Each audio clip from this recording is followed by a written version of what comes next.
¿Estamos bien? Ya. Ya. Saludamos a todos aquellos que nos están viendo. Eh, Hoy día continuamos con la clase. Un saludo a toda nuestra iglesia, ¿eh? Así que háganle señas, saluden allá a toda nuestra iglesia del sur. Hola. ¿Mm? Saludos. Bien. Vamos a leer Efesios.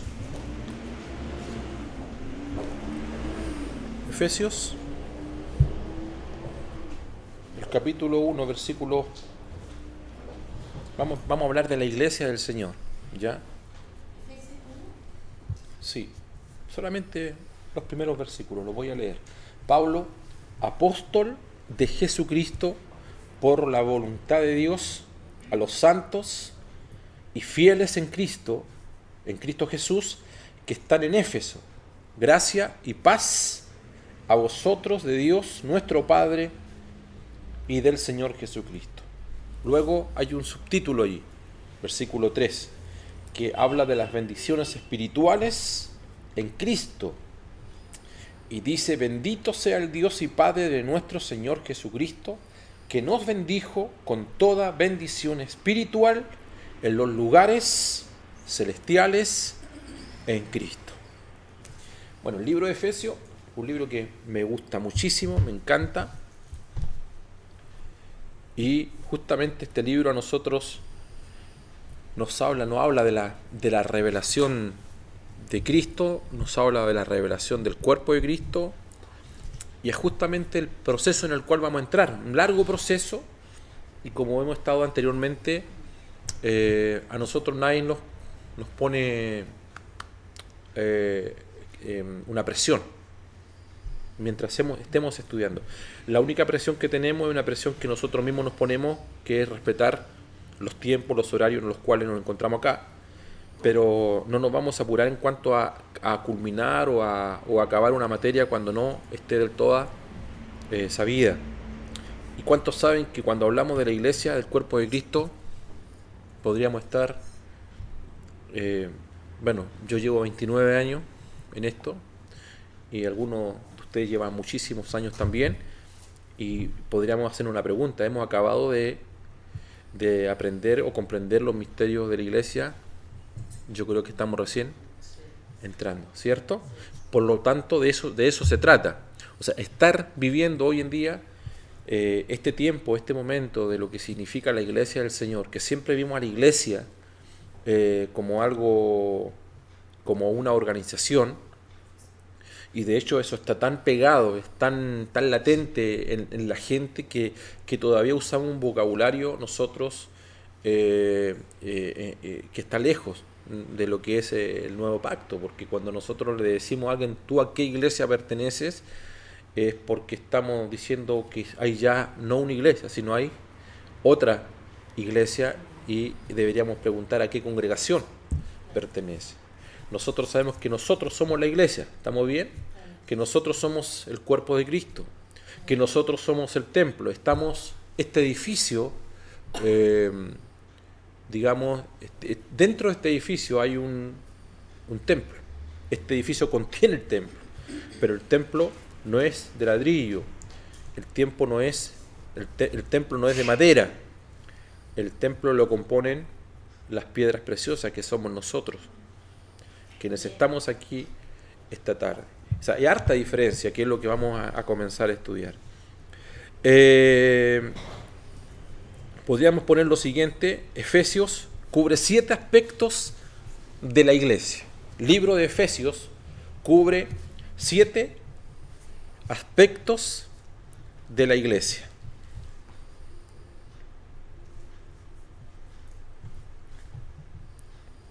Siete aspectos de la iglesia.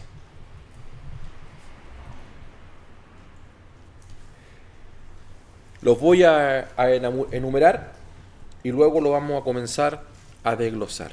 Número 1, voy a nombrar los 7 hacia abajo. Número 1, estoy hablando de los 7 aspectos de la iglesia. Número 1, el cuerpo.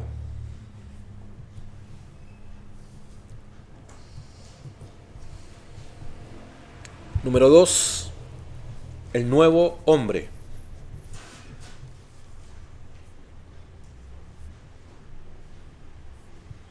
Número 3, el reino.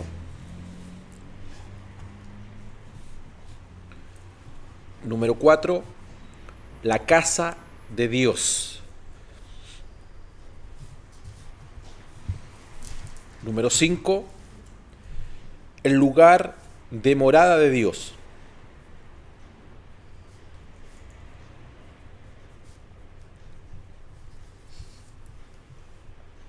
Número 6, la novia, la esposa de Cristo.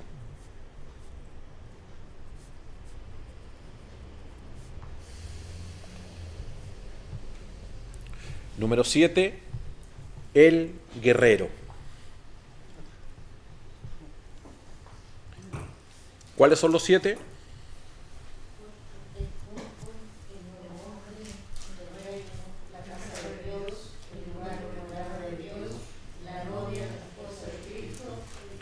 Y el guerrero.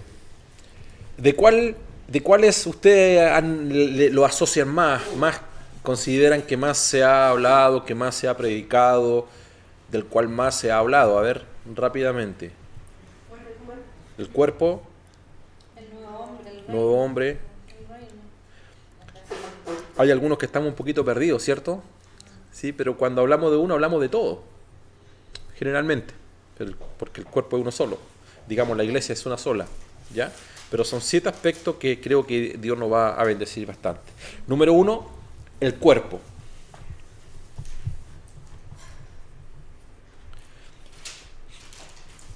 Dice Efesios que el cuerpo de Cristo es la plenitud de aquel que todo lo llena en todo y en todos. ¿Qué es lo que es un cuerpo? Cada uno de nosotros tiene un cuerpo, ¿sí o no? ¿Estamos de acuerdo, no? Ayúdenme en la lección. Cada uno de nosotros tiene un cuerpo.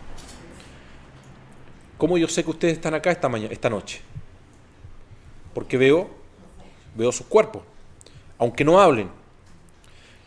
Ahora, debo entender que cada uno de ustedes es más que su cuerpo. Pero gracias a su cuerpo, ustedes tienen expresión.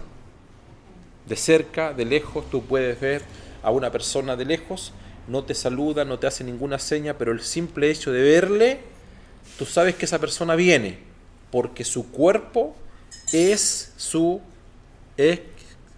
expresión. ¿Estamos de acuerdo? Entonces, coloquen esto. Para que una persona viva sea completa, para que una persona viva sea completa, debe tener un cuerpo como expresión.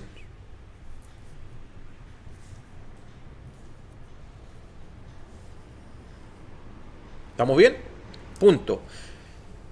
El cuerpo de Cristo es la plenitud de aquel que llena todo en todos.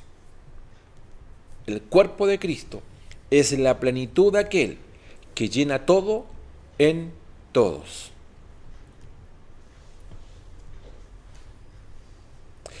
En el libro de Efesios, en el capítulo 1, digamos en diversos capítulos, hay 2 palabras que se usan, que las vamos a detallar. Y ponga como un subtítulo allí. Diferencia entre plenitud y riqueza. Plenitud y riqueza.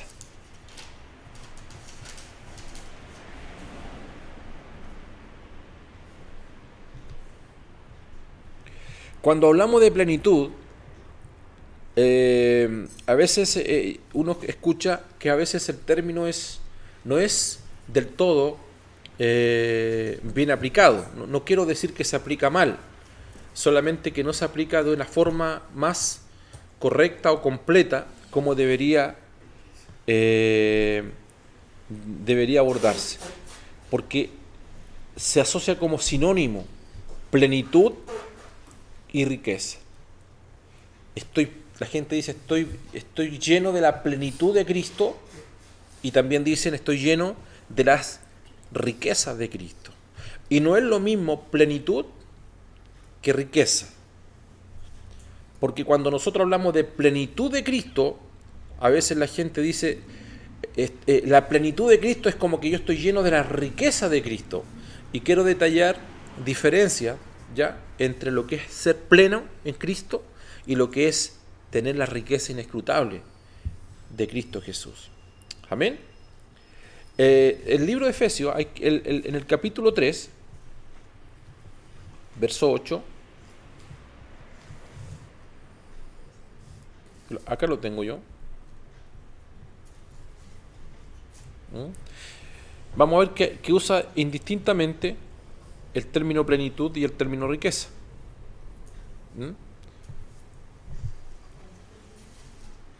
Efesios 3:8. Si tienen dudas me preguntan, y yo, para que todos tengan lo mismo, si voy muy rápido, también díganme. Efesios 3:8. Aparece el término riqueza allí. Dice, a mí, que soy menos que el más pequeño de todos los santos, me fue dada esta gracia de anunciar entre los gentiles el evangelio de las inescrutables riquezas de Cristo. Sin embargo, en Efesios 1:23 dice, la cual es su cuerpo, la plenitud, allí usa el término plenitud, de aquel que todo lo llena en todo.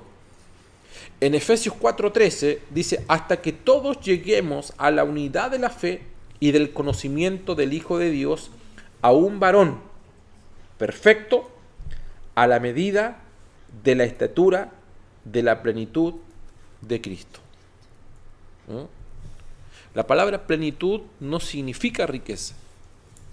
La palabra plenitud significa expresión. ¿Qué significa plenitud? Expresión. Síganme en esta idea. El primer versículo, la primera cita que hemos leído está en Efesios 1:23, ¿cierto? Y allí menciona la plenitud de aquel que todo lo llena en todo. En el capítulo 4 nos habla de la medida de la estatura de la plenitud. Por lo tanto, allí podíamos notar lo siguiente, que la plenitud tiene medidas. Y en el capítulo 4 nos dice que la plenitud tiene una estatura. Y la estatura, por lo tanto, tiene una medida. Porque tú puedes ver acá este edificio que tiene una altura. Pero tiene medidas también, que van llegando finalmente a esa estatura, que es lo que nosotros nos pasa en Cristo. Nosotros tenemos la plenitud. Potencialmente tenemos la estatura de Cristo, pero cada uno de nosotros tiene distintos niveles de medida. Quiero aclarar eso. Potencialmente, todos quienes estamos acá tenemos la estatura del varón perfecto. ¿Estamos de acuerdo? Ese es nuestro modelo. Pero en gracia, o en expresión, o en manifestación, tenemos distintos niveles en cuanto a su medida. ¿Estamos bien?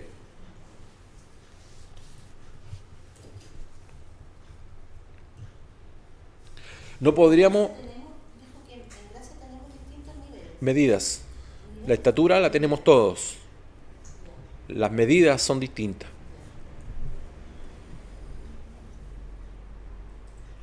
Escuche lo siguiente. Al tener un cuerpo, ¿cuántos de ustedes tienen cuerpo? A ver. Todos, ¿cierto? O sea, si tú tienes cuerpo, podemos hablar de estatura. Si no tienes cuerpo, no podemos hablar de estatura. Ahora les cambio. Si fuésemos una cabeza sin cuerpo, tampoco podríamos tener estatura. Cristo, ¿qué es lo que es? La cabeza. ¿Y la iglesia qué es lo que es? Su cuerpo. Por lo tanto, mira, fíjate esto. Cuando Pablo, camino a Damasco, capítulo 9 del libro de los Hechos, persigue, ¿a quién perseguía él? A los cristianos. para nosotros es la iglesia. Sin embargo, quien le habla a él, le dice: soy Jesús. ¿Se acuerda? A quien tú persigues. En la mente de Pablo, Pablo nunca persiguió a Jesús. ¿A quién perseguía Pablo? A la iglesia. Digamos, no perseguía a la cabeza, perseguía al cuerpo. Pero Jesús le dice: me estás persiguiendo a mí. Entonces, la primera revelación que tiene Pablo, tiene la revelación de Cristo. Fue Cristo quien se le apareció. Cristo. Primero nos es revelado Cristo, después la iglesia. Pero al perseguir la iglesia, estaba persiguiendo a Jesús. Perseguir el cuerpo es perseguir la cabeza. Perseguir la cabeza es perseguir el cuerpo. La cabeza y el cuerpo es un todo indivisible. Por eso que nosotros, en nuestra mente religiosa que cargamos, que es tan difícil sacarnos los paradigmas religiosos que tenemos, nosotros todavía separamos la iglesia de Cristo. La gente dice: mira, yo amo a Dios, pero no quiero nada con la iglesia. ¿Cuántos de ustedes han escuchado eso? Y después, y los que son un poquito más refinados, para no entrar en descalificaciones, ni ellos a la vez entrar en una contradicción, dicen: mira, yo no voy a la iglesia, total, Dios está en todas partes. Pero digamos, no puede haber separación entre el cuerpo y la cabeza, entre la cabeza y el cuerpo. Si hay cuerpo, hay plenitud. Al tener un cuerpo, tenemos una estatura. Si fuésemos solamente una cabeza, no podemos medir. Estamos midiendo el cuerpo. ¿Correcto? ¿Cuál es la enseñanza? Para que esto lo escríbanlo allí. Coloque: la plenitud de Cristo es el cuerpo.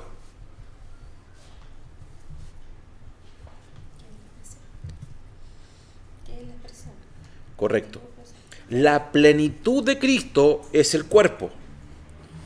Que dice Efesios 4:13. Dice: hasta que todos lleguemos a la unidad de la fe y del conocimiento. Mira, hasta que todos lleguemos. Mira, hasta que todos. Estamos midiendo. ¿Ya?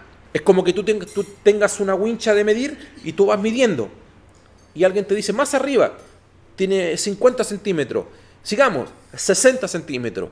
Hasta que todos, 80 centímetros. ¿Cuánto más? 1 metro. Acá dice: hasta que todos lleguemos a la unidad de la fe y del conocimiento del Hijo de Dios, a un varón perfecto, y añade: a la medida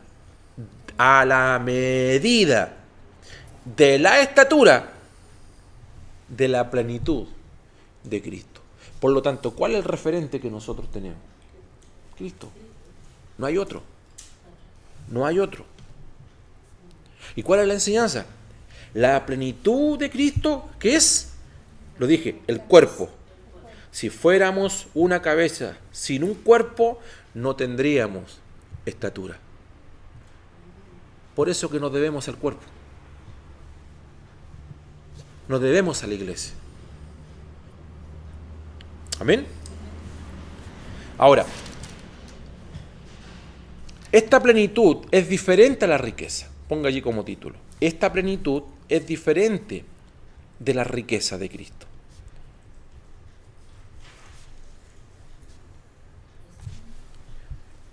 Esta plenitud es diferente a la riqueza.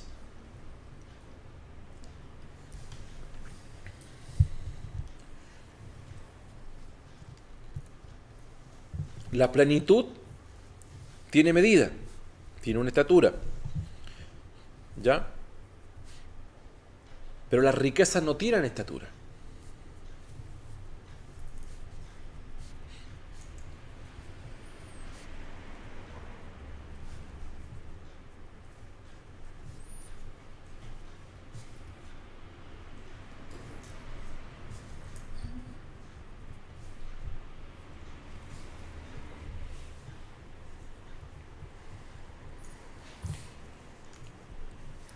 Cuando una persona dice estoy pleno, ¿qué está diciendo?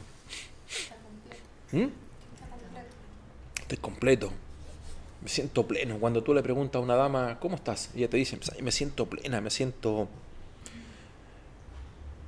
la plenitud es la estatura, pero la riqueza no tiene estatura. La riqueza es lo que tiene al interior el cuerpo. La riqueza es el alimento que el cuerpo necesita para estar pleno.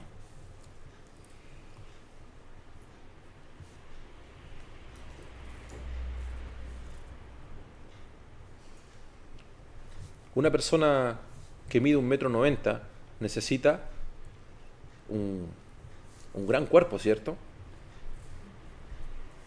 Si la iglesia es grande, ¿cuántos creen que el cuerpo de Cristo es grande? ¿Cuánta riqueza necesita? ¿Ustedes sabían que nosotros hay alimentos del cual nosotros deberíamos, valga la redundancia, alimentarnos todos los días, que son las riquezas, inescrutables riquezas de Cristo, y que a veces las tenemos allí, y no las tenemos como el alimento diario que requiere el cuerpo, porque tu cuerpo necesita una alimentación especial. ¿Cómo se alimenta el cuerpo de Cristo? Hay riquezas. Nosotros en Chile tenemos ricos alimentos, ¿cierto? ¿Sí o no? Que son los mismos alimentos que tú le das a tu hija todos los días cuando se va al colegio, que le das a tu sobrino todos los días. ¿Por qué le das alimento a tu sobrino? ¿Por qué le damos alimento a nuestros hijos cuando van a estar 8 horas fuera de casa? ¿Es un hobby? No, porque ese cuerpo requiere una cierta alimentación. Un niño de 5 años necesita cierta alimentación. Un niño de 12 años requiere también alimentación, pero distinta. ¿Correcto? O sea, depende la medida. Es el alimento que cada uno necesitamos también por ser parte del cuerpo de Cristo. ¿Cuántos se alimentan de la riqueza del Señor? Vamos a detallar después lo que son las riquezas. Bueno, estamos haciendo una introducción. Este es el primer aspecto o elemento de lo que es la iglesia. El segundo. ¿Te perdiste, Claudita? Estamos bien. El segundo, ¿cuál es? El nuevo hombre. Ponga ahí el nuevo hombre.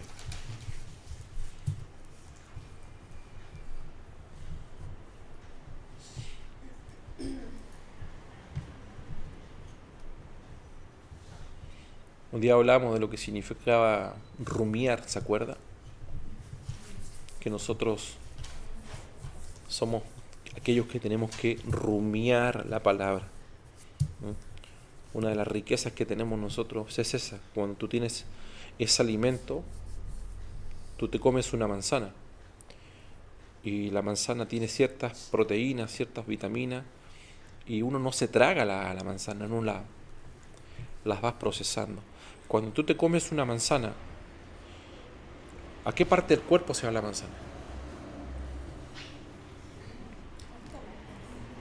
¿Ah? Para todos lados. O sea, parte de la manzana está en el dedo, parte de la manzana está acá, parte de la manzana está acá. A ver, ese alimento que tú te estás comiendo se distribuye porque el cuerpo, la plenitud de ese cuerpo lo necesita. A ver, cambio. Un deportista de élite necesita una cierta alimentación porque la alimentación que tiene o se está sirviendo tiene directa relación o es proporcional a qué, a ver, a lo que él va a realizar. ¿Me siguen la idea o no? Por eso que quiero tratar de usar los ejemplos para que lo llevemos a terreno. Somos la iglesia. ¿La qué? ¿La plenitud de quién? Y hay una riqueza que esa iglesia tiene, que al servirla le va a permitir a la iglesia ¿qué? Ser competente ¿con qué? Con el rol funcionamiento, competencia, propósito. Entonces las preguntas que tendríamos que hacernos son otras. ¿De qué nos estamos? Por ahí va el tema. Segundo, el nuevo hombre. La iglesia es el nuevo hombre. Efesios 2:15.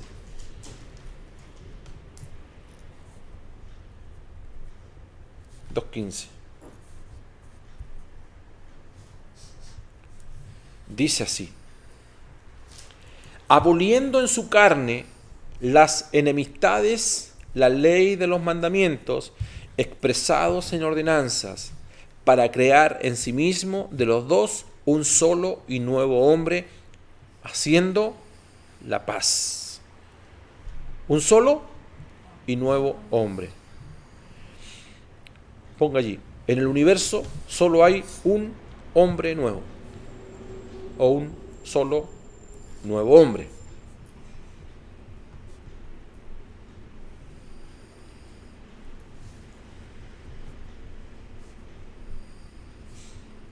¿Estamos bien? Es decir, no hay un hombre nuevo paralelo. No hay una alternativa a la iglesia. La iglesia es el nuevo hombre. Lo segundo, hay una diferencia significativa entre el cuerpo y el nuevo hombre. Porque estamos tratando de marcar diferencia.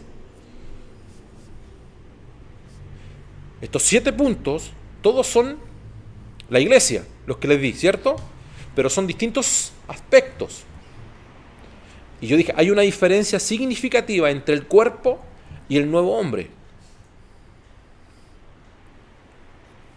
El cuerpo solo requiere vida.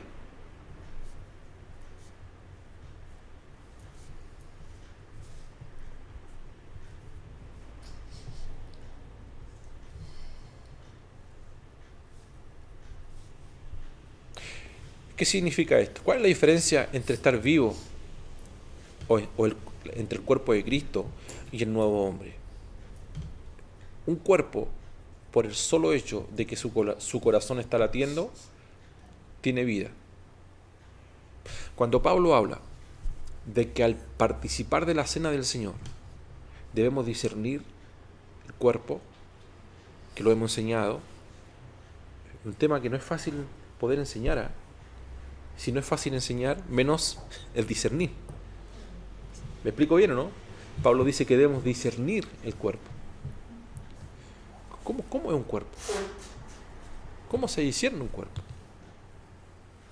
Un médico amigo que conocí tiempo atrás, cristiano, un hombre lleno del Espíritu, él es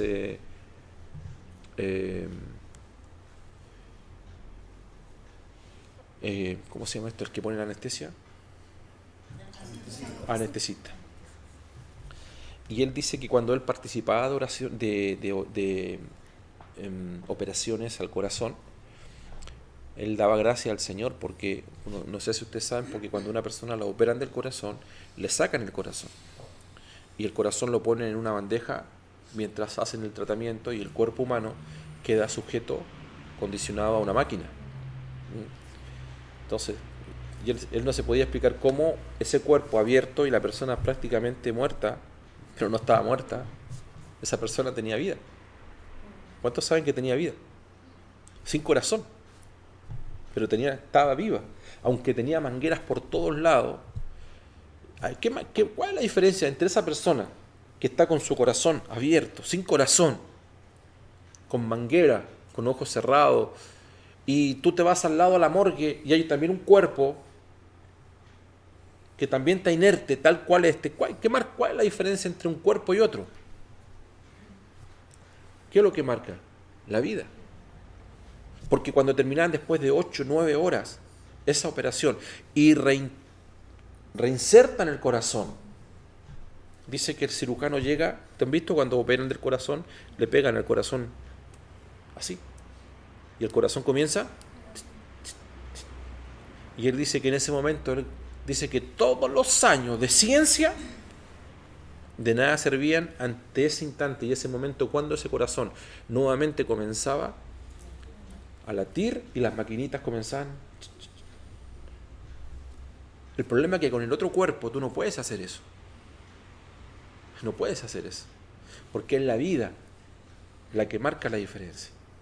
O sea, la iglesia, por ser iglesia, es el cuerpo de Cristo. ¿Y qué es lo que le hace ser el cuerpo de Cristo?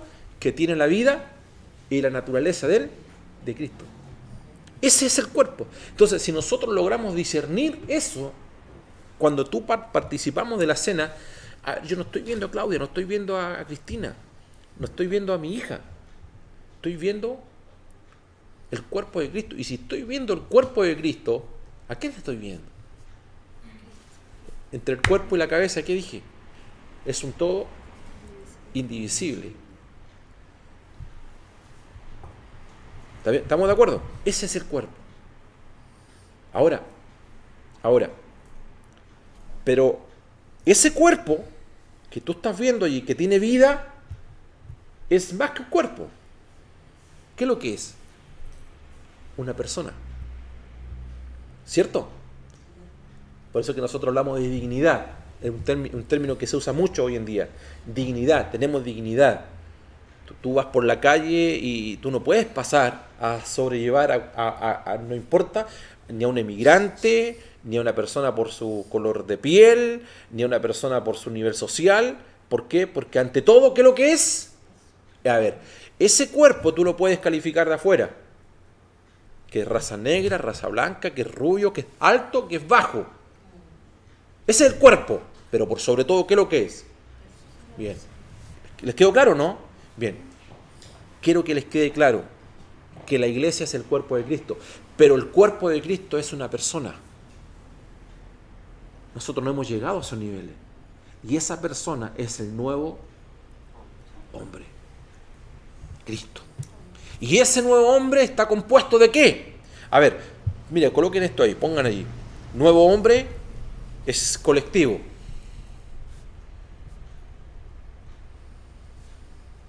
Colectivo o corporativo.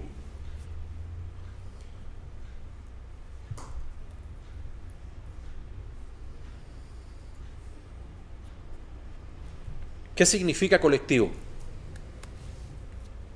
¿Qué significa corporativo? ¿Me pueden ayudar? Cuando colectivo, ¿por qué colectivo? A ver, cuando tú te subes a un colectivo, ¿cuántas personas caen en un colectivo? 4. ¿Ah? ¿Cuántos cuerpos hay en un colectivo? 5. ¿Pero el colectivo va para 5 partes? ¿O el colectivo va en una misma ruta, ¿cierto? O sea, no es que una rueda del colectivo se fue por una persona, la otra rueda se fue con otra persona. No, ¿me están siguiendo la idea? Es decir, hay 5 cuerpos dentro de un colectivo, pero el colectivo es uno solo. A ver, el cuerpo de Cristo es uno, el nuevo hombre.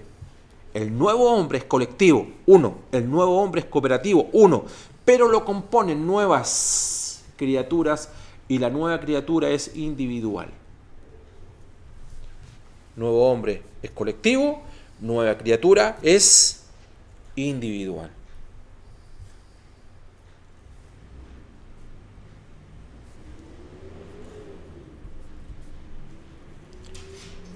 ¿Estamos bien o no? Entonces, el cuerpo solo requiere vida. Pero el nuevo hombre requiere tanto la vida como a la persona. La persona de Cristo. No es solamente el cuerpo de Cristo. Es la persona de Cristo.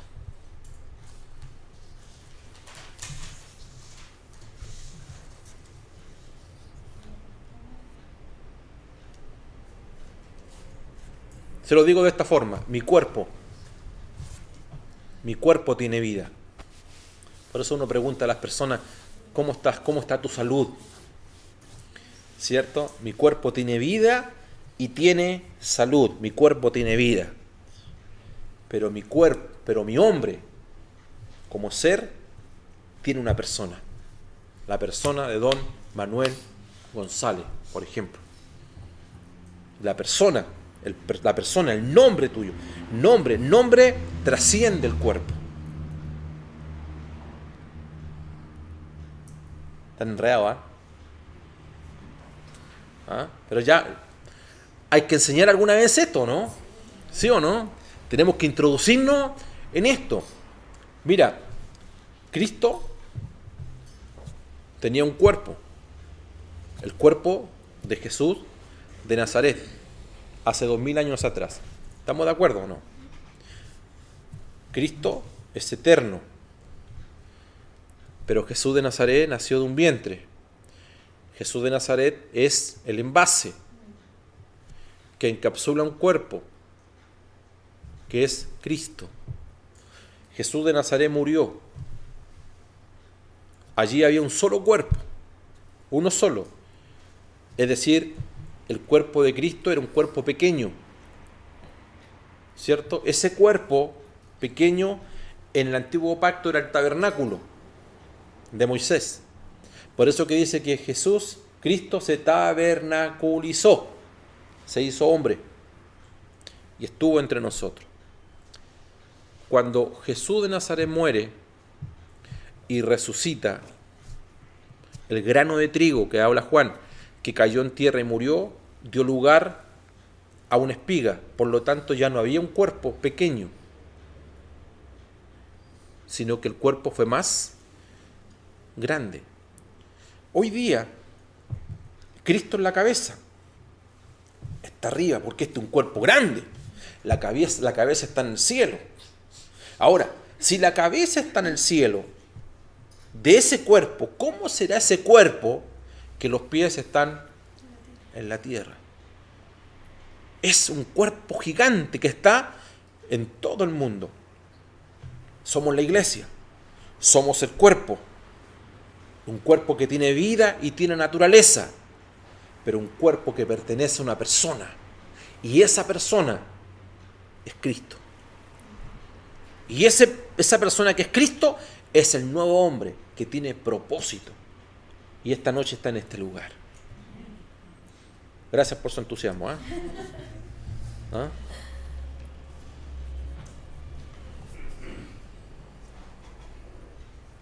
Entonces ponga esto último ahí. La iglesia no solo es el cuerpo de Cristo.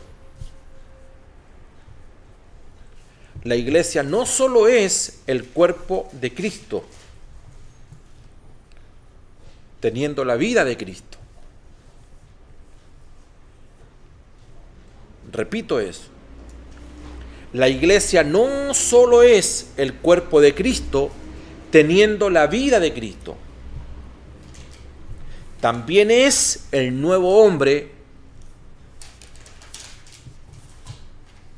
teniendo a Cristo como una persona.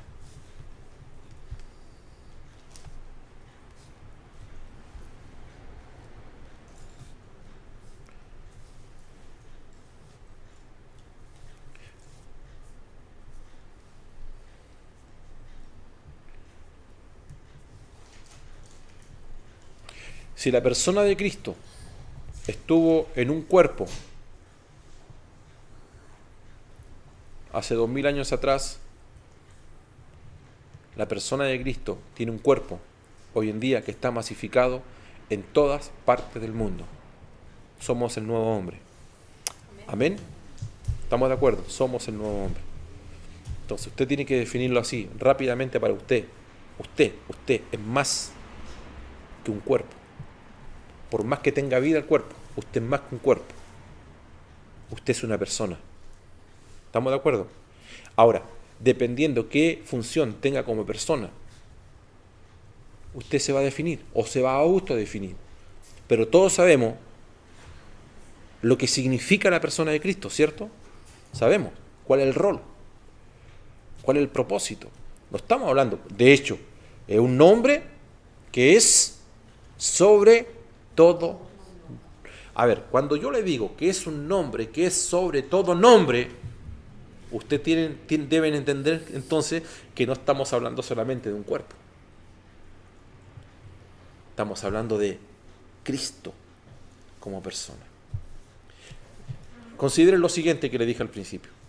Ya discernir el cuerpo es complicado, porque estamos saliendo del aspecto religioso. Estamos entrando en otro nivel. Estamos hablando de propósito que nos compromete a cada uno de nosotros. Amén. Número 3. ¿Cuál sería? El reino. ¿Qué estamos hablando? ¿De qué estamos viendo? 7.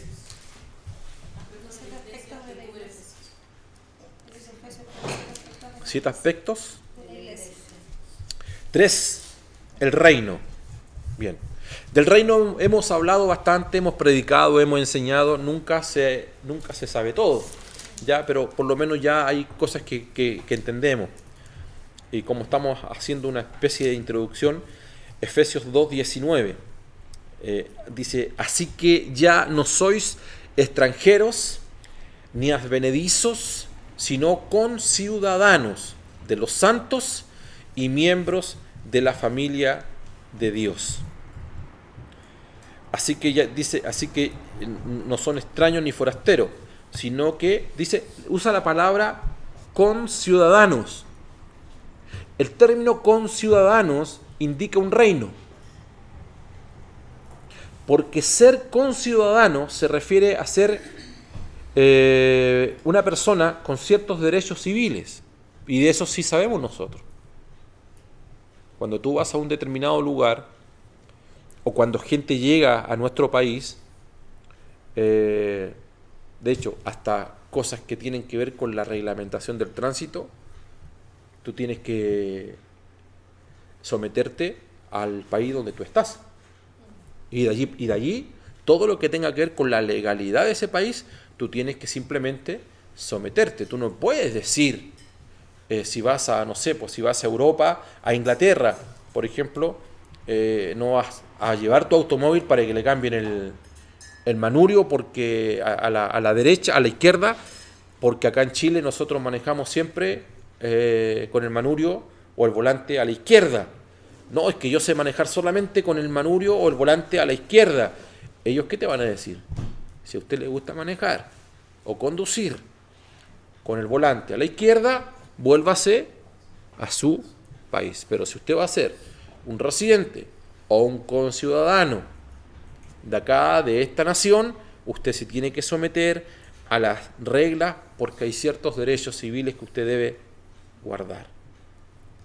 Siempre los derechos civiles están relacionados con una nación o un reino. Y este versículo justamente nos habla de la revelación que es la iglesia como el reino de Dios, y ustedes y yo somos conciudadanos del reino de Dios. ¿Cuántos dicen amén? ¿Ya? ¿Cuál era el primero? Ayúdenme.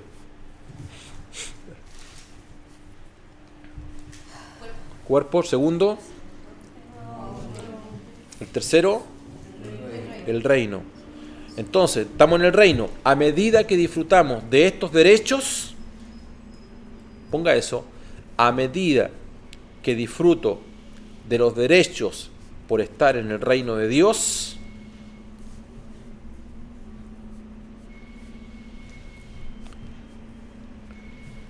también debo asumir responsabilidades.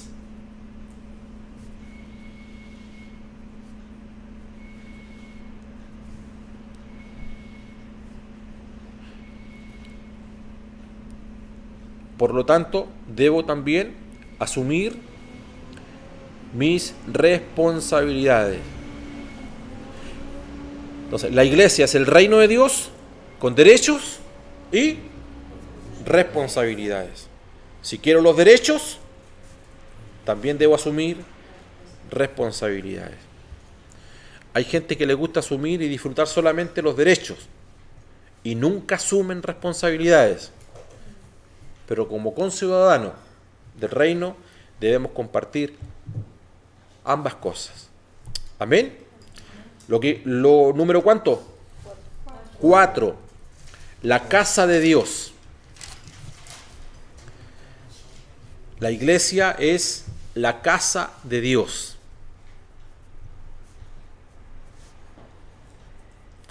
Cuando usted está en una casa, su casa, la casa suya, la casa, o bien si vive con los papás, la casa de sus papás, donde vive con sus hijos, que es su casa, en la casa no se habla de derechos civiles.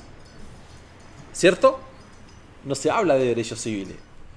En la casa no hay... No, a ver, en la casa todos tenemos un pasillo en las casas. Tú nunca te vas a encontrar con un letrero que dice prohibido doblar a la izquierda. No existe esos códigos dentro de la casa. ¿Ya? Ni en la escalera dice suba por la derecha. Tampoco dice eso. Como que en las casas no existen reglamentos, no hay prohibiciones. En las casas, en tu casa, en mi casa, los códigos son de vida y disfrute. Cuando tú sales de la puerta del patio hacia afuera, los códigos son otros, completamente distintos. ¿Por qué en la casa no se habla de los derechos? Porque en la casa, estamos hablando de la iglesia, nosotros tenemos la vida del Padre y el disfrute de su vida. Cuando nosotros hablamos de la casa de Dios, que somos nosotros, ¿notan que son otros códigos? Disfrutamos, estuvimos hablando del reposo todo este tiempo.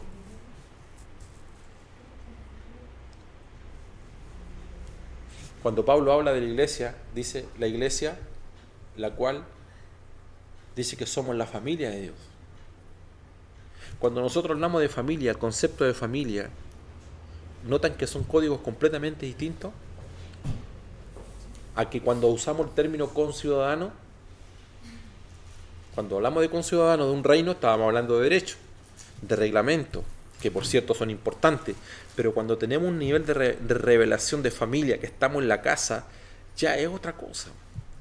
El disfrute, lo que hacíamos en la primera parte aquí, cuando compartíamos, cuando nos escuchábamos, nos servíamos, me explico, son otros códigos que tienen que ver con la vida misma, de pertenecer a la familia de Dios. A ver, a mucha gente le gusta este tipo de nivel de iglesia, pero se perpetuaron allí. Les gusta el disfrute solamente, pero no les gusta la iglesia de reino. No les gustan los principios de ser conciudadano, porque se quedan en el disfrute. Les gusta pasar el buen rato, un disfrute maravilloso. ¿Cómo te sentiste el domingo? Glorioso, maravilloso. Pero no siempre podemos quedarnos en ese nivel de la casa. Amén. ¿Cuántos de ustedes duermen en su casa? ¿Sí? Les pregunto, y espero que no me echen a perder el tema. ¿No les gustaría quedarse, no sé, dormir hasta las 11 de la mañana en su casa de vez en cuando? Pero hay otros principios que rigen, que son los principios de ser conciudadanos de un sistema en el cual ustedes tienen que salir de sus casas. Salen de la casa del papá, de la casa de la mamá, de sus casas, salen de la familia, salen del disfrute y tienen que viajar unas cuantas horas porque hay deberes que nos llaman. Bien, lo mismo pasa en la iglesia. Nosotros no podemos estar toda la vida en el disfrute de la casa del Padre. No, yo vivo eternamente en la casa del Padre. No, tú nunca te vas a sacar a la familia de encima. Aunque tú tengas a tu mamá a 1000 kilómetros de acá, sigue siendo tu mamá. Porque hay códigos que trascienden los geográficos, son parte de tu familia. Pero tú sales de tu casa para cumplir ciertos derechos. Hay deberes y derechos que nosotros tenemos como hijos del Señor. Por lo tanto, como enseñanza, no solamente debemos tener el disfrute de familia, sino también la responsabilidad como conciudadanos del reino de Dios. Y esto escríbanlo, por favor. Debo tener no solo el disfrute como familia, sino también la responsabilidad como conciudadano del reino de Dios.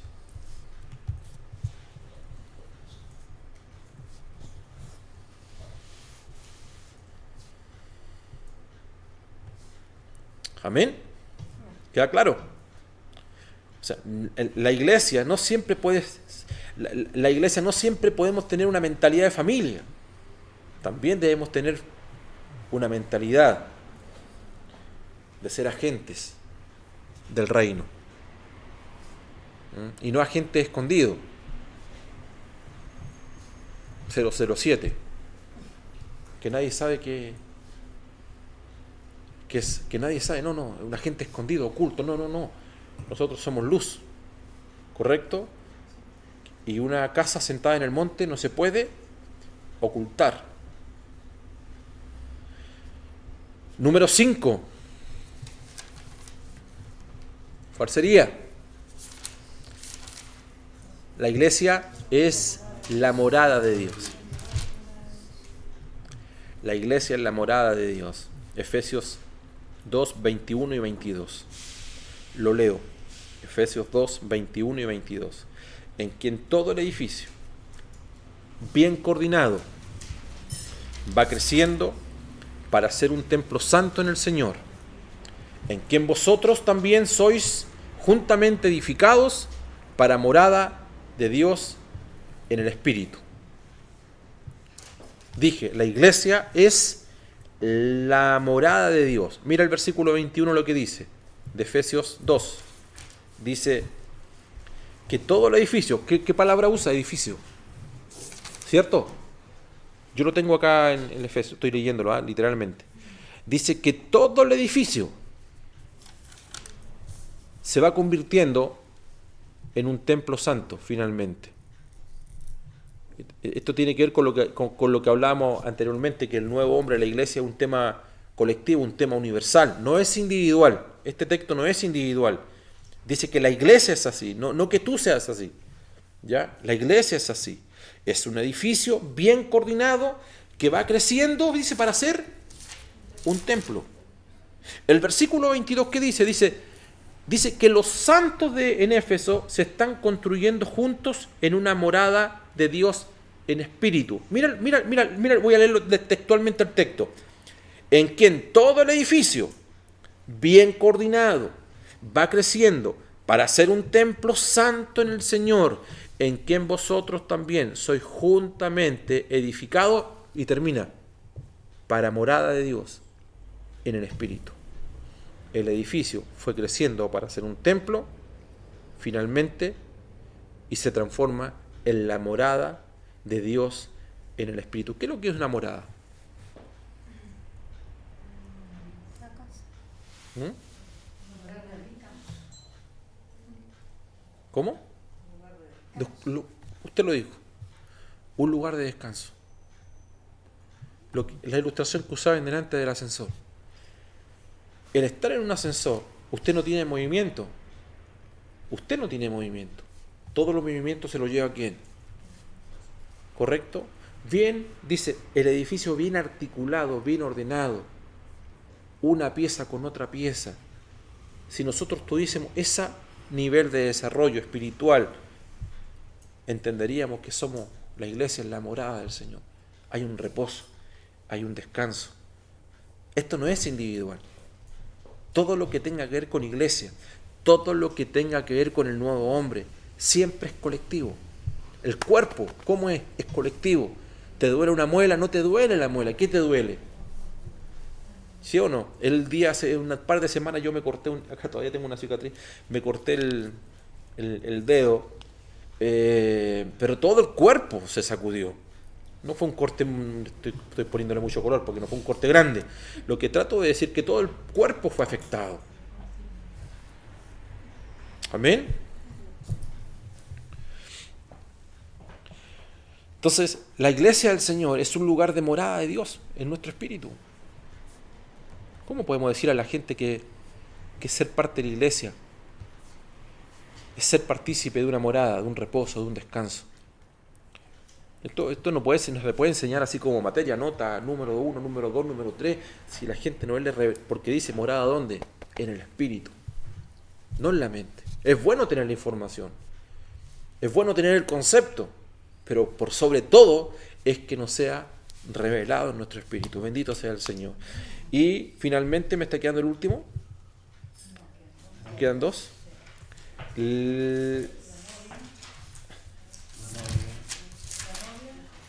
Ya, terminemos. La novia, la esposa de Cristo.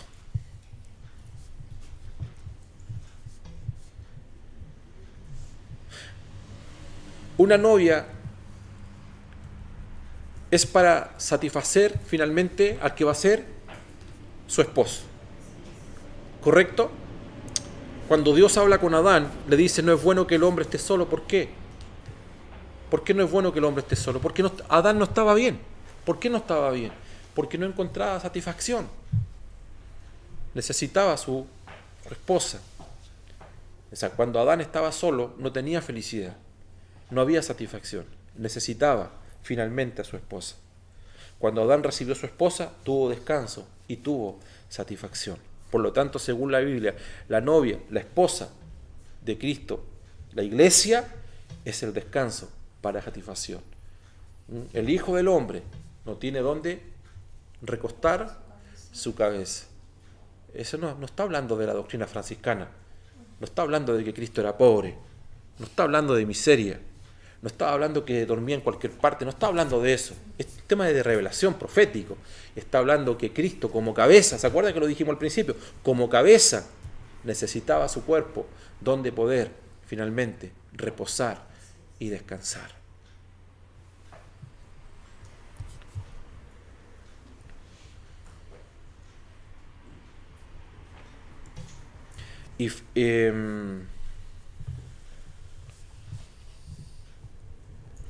Y finalmente,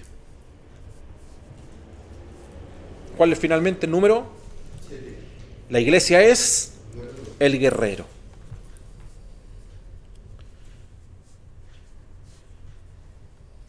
Efesios capítulo 6 nos revela que la iglesia es el guerrero. Cuando la Biblia habla del guerrero, Efesios no está hablando de un ente individual, está hablando de un ente colectivo. Por lo tanto, está hablando de un luchador colectivo. Es la iglesia. No es tu batalla propia, personal. Es la batalla colectiva, corporativa, que la iglesia tiene.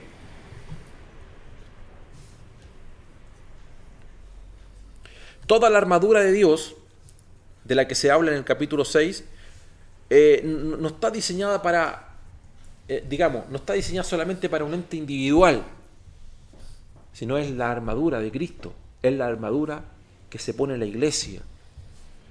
La batalla espiritual es una batalla colectiva, no es con espada, no es con ejército, es con mi espíritu, dice el Señor. ¿Qué trato de decir con esto? A ver, te cambio.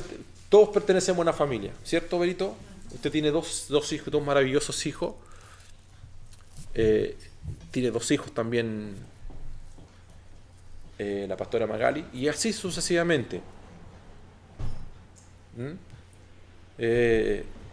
¿Cómo se sentiría usted si al hijo mayor le va bien y al hijo menor le va mal? ¿Ah? Ahora, ¿cómo se sentiría si a todo le va bien? Porque es colectivo. Es decir, por muy bien que le vaya a uno, si le va mal, la pregunta es, ¿notan que estamos hablando de una batalla colectiva? El problema es que nosotros hemos hecho algunas cosas de batalla individuales. Por eso que en las ciudades hay ministerios grandes y como que son exitosos.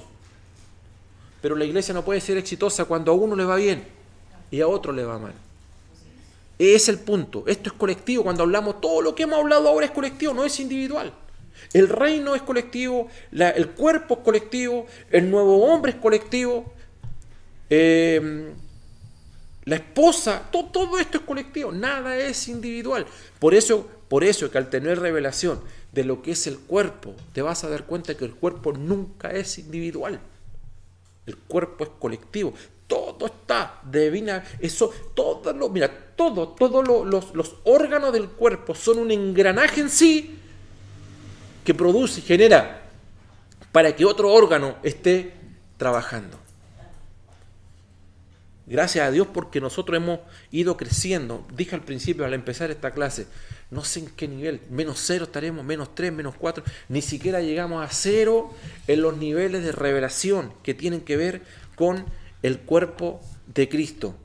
Pero para allá vamos avanzando. Si juntamos todos estos 7 aspectos de iglesia, vemos una maravillosa imagen de la iglesia como el cuerpo para expresar a Cristo finalmente. Amén. Parece que me pasé algunos minutos. Vamos a dejarlo hasta acá. Sí, vamos a dejarlo hasta acá. Amén. Amén. Bueno, hicimos una introducción a lo que vamos a estar por muchísimo tiempo enseñando. Así que, bien pues. Así que saludamos y bendecimos a todos quienes nos sintonizaron esta noche. Vamos a orar, vamos a dar gracias al Señor por este día. Está una noche helada aquí en Santiago de Chile. A pesar de que tenemos calefacción y cafecito, estamos con temperaturas muy bajas. Así que oren por Santiago. Vamos a orar. Berito, ¿por qué no nos despides en esta hora, en esta noche, por favor?